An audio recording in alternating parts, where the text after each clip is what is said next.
கசிந்து கண்ணீர் மல்கி ஓதுவார் தம்மை நன்னெறிக்கு உய்ப்பதும் வேதம் நான்கிலும் மெய்பொருள் ஆவதும் நாதன் நாமம் நமச்சிவாய நாதன்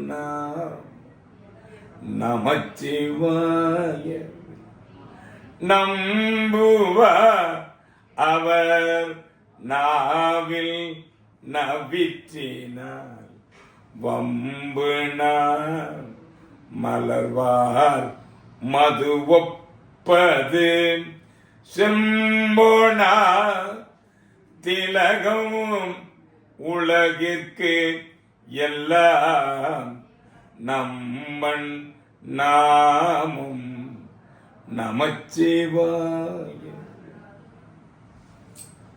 மாசில் வீணையும் மாலை மதியும்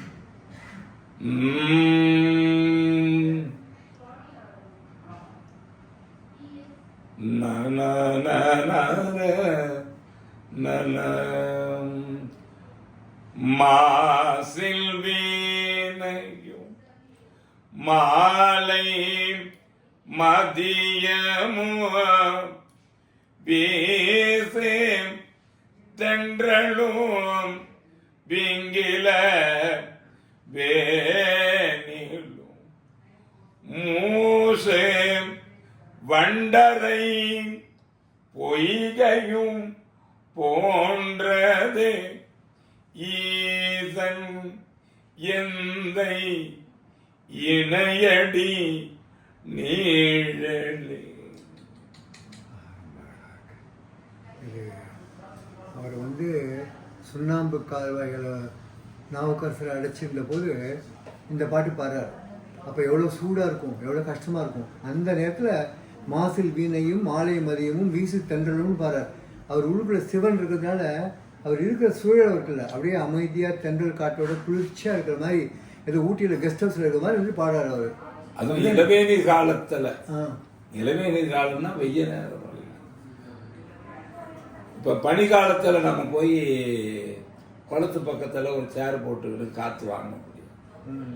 பனி காலத்தில் இல்லாமல் இளவேநீர் காலம், வெயில் நேரம், சித்திரை மாதம், அந்த நேரத்தில் வீசுகின்ற தென்றல் வீங்கு இளவேநீர் காலத்தில் மூசு வண்டரை பொய்கையும் போன்றதாக அங்கு இருந்தது ஒரு மாசு இல்லாத வீணையினுடைய நாதம்.